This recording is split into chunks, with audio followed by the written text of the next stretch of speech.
Welcome to social post. నేను Nihal. So ఈరోజు మన దగ్గర రేవంత్ శర్మల గారు ఉన్నారు. సార్తో మనం మాట్లాడతాం. Hello sir, welcome to social post. Thank you అండి. సార్, ఇప్పుడు గతంలో ఏమనేటోళ్ళు అంటే లార్జ్ క్యాప్స్ బాగున్నాయి అనేటోళ్ళు. 2020 కంటే ముందు. సో ఇప్పుడు ఏమంటున్నారంటే కమోడిటీస్ బాగున్నాయి అని అంటున్నారు. ఇప్పుడు అవును. ఎస్, కానీ స్మాల్ క్యాప్ పరిస్థితి ఏంటి, అండ్ ఇప్పుడు large, small and mid cap పరిస్థితి ఏంటి? అంటే కొత్తగా ఇన్వెస్టర్స్ ఎవరైతే వస్తారో వాళ్ళు దేని మీద ఇన్వెస్ట్ చేయాలి, అండ్ ఆల్రెడీ ఇన్వెస్టర్స్ ఉన్నారు, స్మాల్ క్యాప్లో ఇన్వెస్ట్ చేసిన వాళ్ళు కూడా ఉన్నారు, వాళ్ళ పరిస్థితి ఏంటి, నెగిటివ్ అని అంటారా? సో బేసిక్గా మనకుండే ఒక అలవాటు ఏంటి అని అంటే ఏది పరిగెడుతుంటే దాని గురించి మాట్లాడటం మనకు సహజమైన అలవాటు. అవును, సహజ గుణం అది. 2016, 17, 18, 19 ఆ సంవత్సరాల్లో అసలు స్మాల్ క్యాప్ గురించి ఎవరు మాట్లాడలే. అప్పుడు ఓన్లీ లార్జ్ క్యాప్ గురించే మాట్లాడారు. అప్పుడు మంచి రిటర్న్స్ ఇచ్చింది. 2022 వరకు కూడా లార్జ్ క్యాపే, స్మాల్ క్యాప్ వైపు ఎవరు చూడలే. 2022 తర్వాత ఏమైంది, స్మాల్ క్యాప్ రిటర్న్ ఇవ్వడం మొదలుపెట్టింది. 2024 అయిపోయేంత వరకు కూడా 2025లో కూడా స్మాల్ క్యాప్ వైపే చూశాడు. 2025 ఎండ్ అయ్యే టైంకి గోల్డ్ వైపు, సిల్వర్ వైపు చూడటం మొదలుపెట్టారు. అర్థమైందా? బేసిక్ అవి ఏం చేస్తున్నాయి, వాటి సైకిల్స్ ప్రకారం అవి తిరుగుతున్నాయి.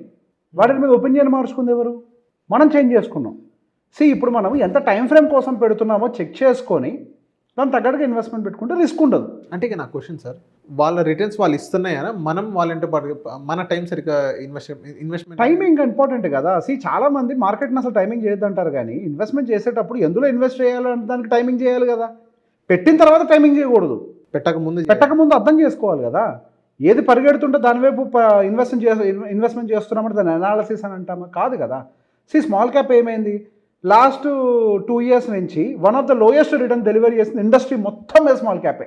Last 2 year average 6.88% returns. Industry average నేను చెప్పేది. కొన్ని ఫండ్స్ ఎక్కువ ఉండొచ్చు, కొన్ని ఫండ్స్ తక్కువ ఉండొచ్చు. ఇండస్ట్రీ యావరేజ్ చెప్తున్నాను నేను.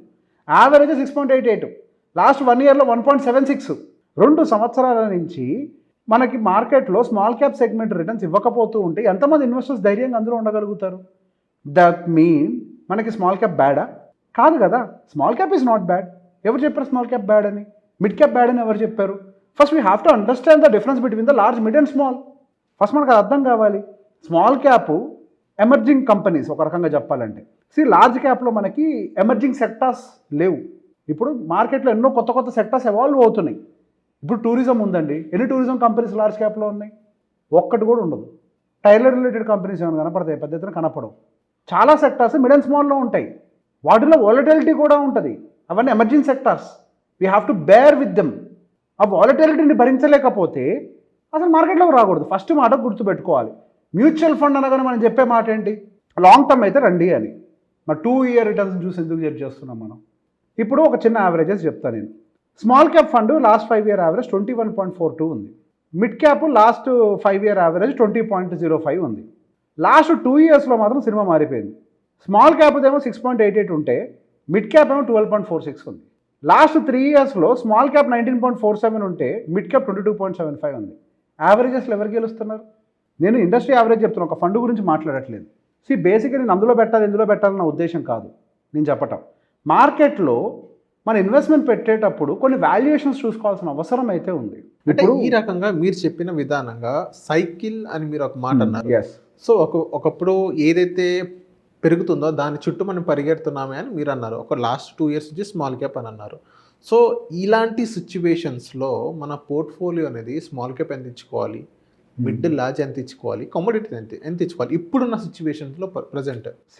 ప్రాక్టికల్లీ స్పీకింగ్ మనకి లార్జ్ క్యాప్ మంచిదా, మిడ్ స్మాల్ మంచిదా అంటే మనం ఆ మాట మాట్లాడలేము. గతంలో స్మాల్ క్యాప్ కంపెనీస్ యొక్క మార్కెట్ క్యాపిటలైజేషన్ చాలా తక్కువ. ఇప్పుడు అవే చాలా ఇవాల్వ్ అయినాయి. 2000+ మార్కెట్ క్యాప్ ఉండే కంపెనీలు 1000 పెంచి ఉన్నాయి. 1000+ కంపెనీస్ ఉన్నాయి ఇప్పుడు. 2000+ మార్కెట్ క్యాప్. స్మాల్ క్యాప్ పరిమితి పెరిగింది.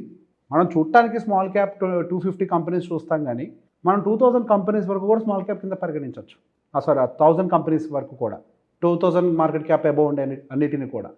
Small cap is not bad, mid cap is not bad, large cap is not bad.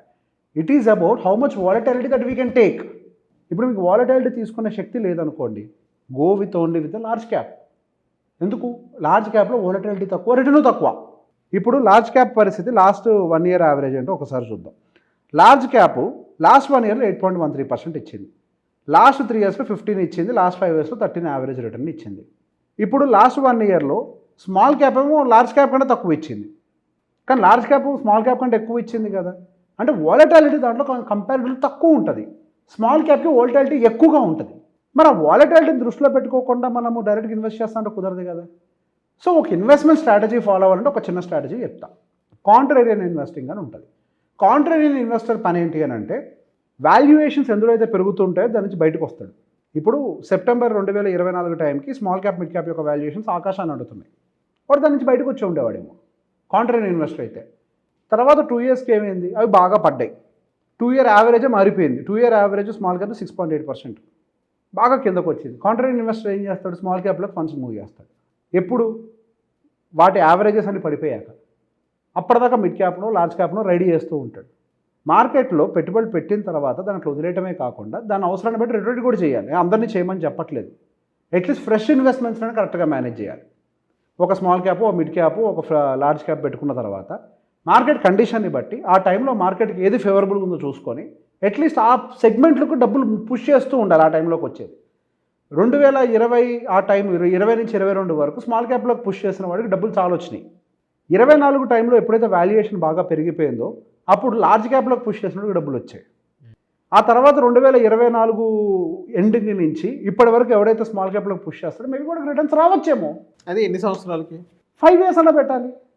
Small క్యాప్కి 7 years cycle పెట్టుకోవాలండి ఎప్పుడైనా. Small cap is very volatile. Small cap will under perform large cap for 5 years continuously. Large cap కన్నా తక్కువ returns ఇస్తుంది అది. మనం దానికి prepare అవ్వాలి. మన ఎంట్రీ టైం చాలా ఇంపార్టెంట్. ఇప్పుడు స్మాల్ క్యాప్లోకి డబ్బులు పోవట్లే. స్మాల్ క్యాప్ ఫండ్స్లో ఆపేశారు చాలా జనాలు. ఇప్పుడు ఏమనంటే మల్టీ ఎసెట్ అంటున్నారు. ఎందుకు? అందులో గోల్డ్ సిల్వర్ ఉంటుంది, రిటర్న్స్ బాగా వస్తాయి అని. మరి మల్టీ ఎసెట్ 2024 ఎందుకు పట్టించుకోలేదు? ఆ రోజు కూడా ఉంది మల్టీ ఎసెట్. అప్పుడు కమోడిటీస్ అంత లేవు కదా. అప్పుడంతా స్మాల్ క్యాప్ రాజ్యం కదా ఏలింది. మార్కెట్ దాని సైకిల్ అది ఫాలో అవుతుంది. After reading so many books, చాలా పుస్తకాలు చదివిన తర్వాత నాకు ఒక విషయం అర్థమైంది పెద్ద పెద్ద ఇన్వెస్టర్ల దగ్గర నుంచి. Simplicity is key for success. కానీ సాడ్ రియాలిటీ ఏంటి అని అంటే సింపుల్గా ఉండడం కష్టం. సింపుల్గా దాన్ని మెయింటైన్ చేయడం కష్టం. అవును, మనం చేజ్ చేస్తాం దేని పడితే దాన్ని. Chasing will not give us returns. Small క్యాప్లో పెట్టుకోవచ్చు, మిడ్ క్యాప్లో పెట్టుకోవచ్చు, లార్జ్ క్యాప్లో పెట్టుకోవచ్చు. అది మీ వయసుని బట్టి కూడా నిర్ణయించబడుతూ ఉంటుంది. ఇప్పుడు మీ వయసును, మీ ఆర్థిక పరిస్థితులు కనుక నిలకడగా లేవు అని అనుకుంటే అసలు స్మాల్ క్యాప్ జోలికి పోకూడదు. మీరు అక్కడికి వచ్చింది రిటర్న్స్ కోసం కాదు, మార్కెట్లో స్టెబిలిటీ కోసం. You need more stable money. ఆ వయసులో ఆ ఆర్థిక పరిస్థితులకి you need more stable money. In fact hybrid ఫండ్స్లోకి వెళ్ళాలి, హైబ్రిడ్లో కన్జర్వేటివ్లోకి వెళ్ళాలి. మీ పరిస్థితులు అర్థం చేసుకోకుండా పెట్టుబడులు పెడితే సమస్యలు వస్తాయి. ఇప్పుడు మార్కెట్లో 20% రిటర్న్ ఇచ్చేయి ఉన్నాయి, 12% రిటర్న్ ఇచ్చేయి ఉన్నాయి. అక్కడ రిటర్న్ ఏది ఇస్తుందో చూసి దాంట్లో పెట్టుబడులు పెడుతున్నాం కాబట్టి మనం ఇంత టెన్షన్ పడుతున్నాం. రిటర్న్ కాదు కదా మనం చూడాల్సింది, నాకున్న పరిస్థితులకి ఏది కరెక్ట్ అనేది చూడాలి. అవును. When your situations are becoming bad, you have to move your funds to large cap. Even becoming worst, move it to hybrid. Already worst అయిపోయింది అనుకోండి, మూవ్ ఇట్ టు డెట్. మనం అనలైజ్ చేసుకోవాలి కదా మన సిచ్యువేషన్స్ని. మన సిచ్యువేషన్స్ అనలైజ్ చేసుకొని ఆ portfolio construction అనేది చాలా ఇంపార్టెంట్గా ప్లే చేస్తుంది. ఇంకొకటి 5 ఫండ్సే పెట్టుకున్నారని చెప్పారా? అంటే టూ మచ్ ఆఫ్ డైవర్సిఫికేషన్ ఎందుకు అవుతుంది diversification? Let me tell you. మనకు మార్కెట్ క్యాపిటలైజేషన్ బేస్డ్ ఎన్ని కేటగిరీస్ ఉన్నాయి? Large, mid, small. Large and mid, multi and flexi. మొత్తం 6 కేటగిరీ ఫండ్స్ ఉన్నాయి. ఓకే, పర్టికులర్గా మల్టీ అండ్ ఫ్లెక్సీకి ఇంకో 2 ఫండ్స్ యాడ్ చేసామనుకోండి, 8 ఫండ్స్ అయినాయి. అవునా? మల్టీ అండ్ ఫ్లెక్సీకి ఇంకో 2 కేటగిరీస్ ఎందుకు ఎక్స్ట్రా యాడ్ చేసుకోమంటున్నాం? కొంచెం డైవర్సిఫికేషన్ బెటర్గా ఉంటుంది అని. సేమ్ ఏఎంసీ కాకుండా డిఫరెంట్ ఏఎంసీస్ యాడ్ చేసుకుంటే you are diversifying across the investing styles. Every fund manager will have their own investing style కదా, వాళ్ళ ఓన్ ఫిలాసఫీ ఉంటుంది కదా. మనం ఇట్లా డైవర్సిఫై చేసుకుంటే మీ రిస్క్ కూడా డైవర్సిఫై అవుతుంది కదా. ఇప్పుడు ఒక మాట అడుగుతాను నిహాల్, డైవర్సిఫికేషన్ తప్ప రైటా? కరెక్టే, కానీ too much of diversification. Too much అంటే ఏంటి? ఎండ్ ఆఫ్ ద డే వాళ్ళు పెట్టేది ఆ 500 కంపెనీస్లోనేగా. అవును. తేడా ఉండేది ఏంటి? వాళ్ళకి ఒక్కొక్కళ్ళకి మధ్యలో వెయిటేజ్. ఒకడొక స్టాక్ ఎంత వెయిటేజ్ ఇస్తున్నాడు అనేది నిర్ణయించబడి ఉంటుంది అంతే. అంటే కొంతమంది చెప్తారు కదా sir, too much of maximum ఒక 6 ఫండ్స్ అయితే చాలా ఓవర్ ల్యాపింగ్ ఉంటుంది అనుకుంటారు.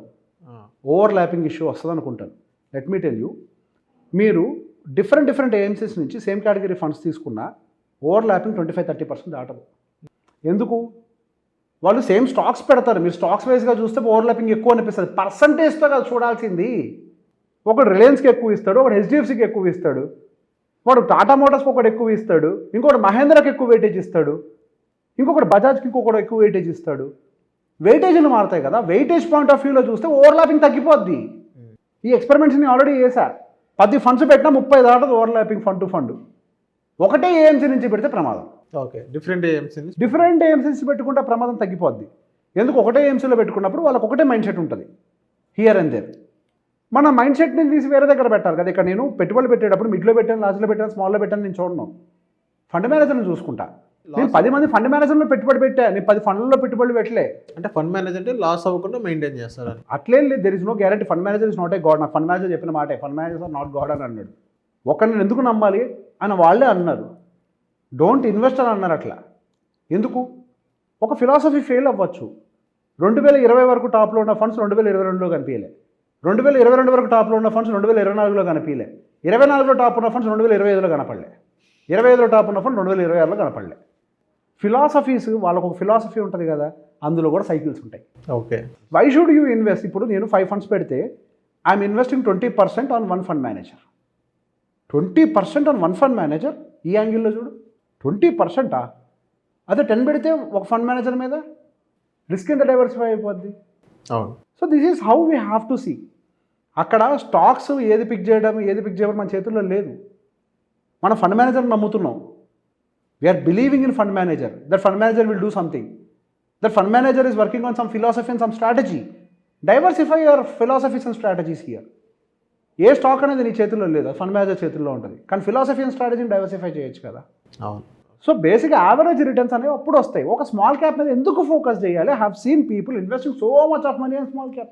అంటే ఇప్పుడు తగ్గింది కాబట్టి ఇప్పుడు ఇన్వెస్ట్ చేయడం కరెక్ట్ అంటారా? ఇప్పుడు పెట్టు అని అంటే అదే పనిలో ఉంటారు కాబట్టి నేను ఆ అడ్వైస్ ఇవ్వను. I'm not here to give any advice. I'm only to tell hear about a strategy that is a Contra strategy. As per the contrarian strategy, when there is a fair valuation and when there are no returns since years, it's a good bet. అదొక strategy. ఇది Warren Buffett follow అయ్యే strategy. అదేం టైంపాస్కి వచ్చింది కాదు. Warren Buffett అదే strategy follow అవుతారు. In fact Contra funds అని ఉన్నాయి చూసారు మన దగ్గర, ఆ స్ట్రాటజీ బేసిస్ మీదనే వచ్చాయి అవన్నీ. So there is nothing wrong in adding small cap fund when there is undervaluation. Volatility ఉంటుంది, ఇది మాత్రం పక్కా. Okay. So thank you sir. మా సోషల్ ఫస్ట్ మోస్ట్ వెల్కమ్.